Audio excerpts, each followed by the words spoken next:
Hi friends, welcome to my channel. వచ్చే నెల 9వ తారీఖు నుంచి దుబాయ్ వేదికగా జరిగే ఆసియా కప్ కోసం బీసీసీఐ 15 మంది సభ్యులతో కూడిన క్రికెట్ టీంని ప్రకటించింది. ఇండియన్ టీం కెప్టెన్గా సూర్యకుమార్ యాదవ్ని, వైస్ కెప్టెన్గా శుభన్ గిల్ని బీసీసీఐ ప్రకటించింది. 15 మంది స్క్వాడ్లో అభిషేక్, శుభన్ గిల్, సంజు శాంసన్, హార్దిక్ పాండ్యా, సూర్యకుమార్ యాదవ్, తిలక్ వర్మ, శివన్ దుబే, జితేష్ శర్మ, రింకు సింగ్, వరుణ్ చక్రవర్తి, అక్షర్ పటేల్, బుమ్రా, హర్షదీప్, కుల్దీప్ యాదవ్, హర్షిత్ రాణాలకి చోటు కల్పించింది. స్టాండ్ బై ప్లేయర్లుగా Prasidh Krishna, Washington Sundar, Dhruv Jurel, Riyan Parag, Yashasvi Jaiswal.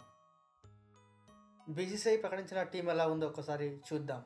Batters: Abhishek Sharma, Shubman Gill, Suryakumar Yadav, Tilak Varma, Rinku Singh. Wicket keeper and batter: Sanju Samson, Jitesh Sharma. Bowlers: Bumrah, Harshdeep Singh, Harshit Rana, Kuldeep Yadav, Varun Chakravarthy. Allrounders: Shivam Dube, Hardik Pandya, Axar Patel.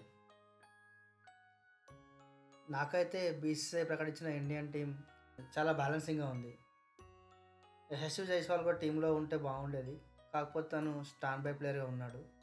ప్రతి ఒక్క ఇండియన్ కూడా ఏం కోరుకుంటున్నాడు అంటే, ఈ ఆసియా కప్లో పాకిస్తాన్తో జరిగే మ్యాచ్ని ఇండియా బైకాట్ చేయాలని కోరుకుంటున్నారు చాలామంది మాజీ క్రికెటర్లు.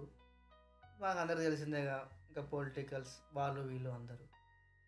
చూద్దాం బీసీసీఐ ఎలాంటి నిర్ణయం తీసుకుంటుందో.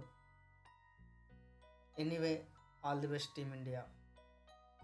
మీకు చెప్పండి, మన బీసీసీఐ ప్రకటించిన ఇండియన్ స్క్వాడ్లో పర్ఫెక్ట్గా ఉందా?